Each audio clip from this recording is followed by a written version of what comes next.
Hello दोस्तों, welcome to random classes. दोस्तों आज के इस वीडियो में हम बात करने वाले हैं आचार्य रामचंद्र शुक्ल के जीवन परिचय के बारे में, जो बोर्ड परीक्षा की दृष्टि से अति महत्वपूर्ण है। दोस्तों यह सबसे आसान भाषा में मैं आपको बताने वाला हूं। दोस्तों यह जो जीवन परिचय है यह मोस्ट इंपोर्टेंट है। यह कक्षा 10 में आप देख सकते हैं कितने बार कक्षा 10 के बोर्ड एग्जाम में पूछा गया है, तो आप इसे बहुत ही अच्छे ढंग से प्रिपेयर कर लेना।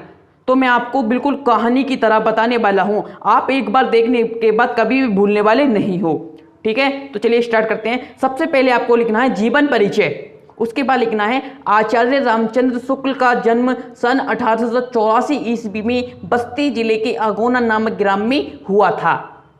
स्टूडेंट्स सबसे ज़्यादा जो चीज़ है आपको ये बात ध्यान रखनी है कि आपको जन्म स्थान, पिता का नाम और मृत्यु ये अपनी कॉपी में अच्छे ढंग से नोट करनी है।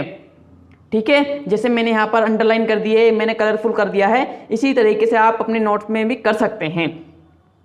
रेड पेन आपको अपनी नोटबुक में यूज़ नहीं करना है, ये चीज़ आपको बहुत ध्यान रखनी है। ठीक है, ब्लैक और ब्लू ये पेन आपको अपने कॉपी के लिए सफिशिएंट हैं। ठीक है, और यदि आप चाहें तो इस तरीके से आप इसे अंडरलाइन कर सकते हैं। ठीक है, तो आगे लिखना है इनके पिता का नाम चंद्रबली शुक्ल था। FA इंटरमीडिएट में आने पर इनकी शिक्षा बीच में ही छूट गई और इन्होंने सरकारी नौकरी कर ली। ठीक है, जब ये इंटरमीडिएट में आए थे तो इनकी किसी कारणवश शिक्षा बीच में ही छूट गई थी और इन्होंने क्या करा, सरकारी नौकरी कर ली। शुक्ल जी मिर्जापुर के मिशन स्कूल में चित्रकला के अध्यापक भी रहे। कौन से स्कूल में रहे थे? मिर्जापुर के मिशन स्कूल में चित्रकला के अध्यापक थे।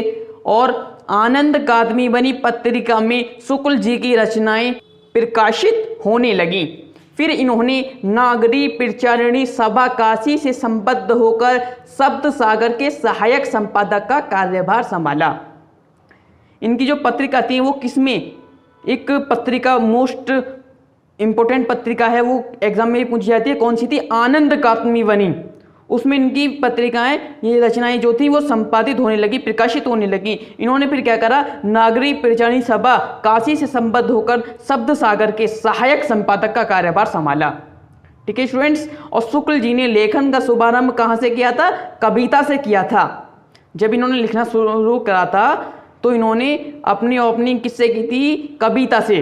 ठीक है, जीवन के अंतिम क्षणों तक, आगे आपको इसके बाद लिखना है, जीवन के अंतिम क्षणों तक साहित्य की साधना में संलग्न रहते हुए हिंदी का यह प्रकांड पंडित सन 1941 ईस्वी को हमें छोड़कर चले गए।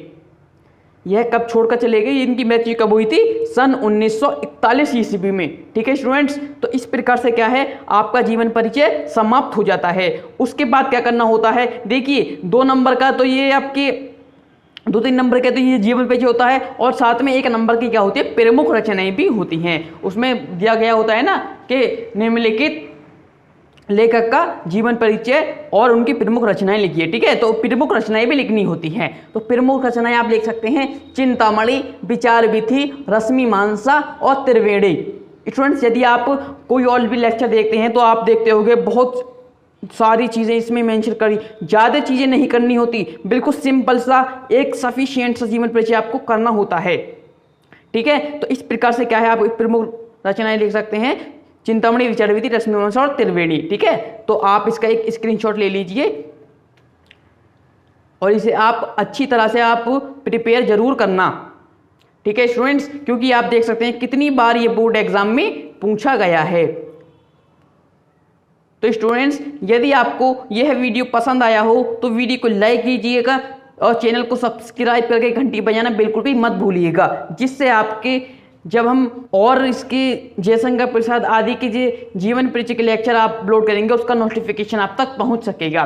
तो स्टूडेंट्स मिलते हैं नेक्स्ट लेक्चर में, तब तक के लिए गुड बाय।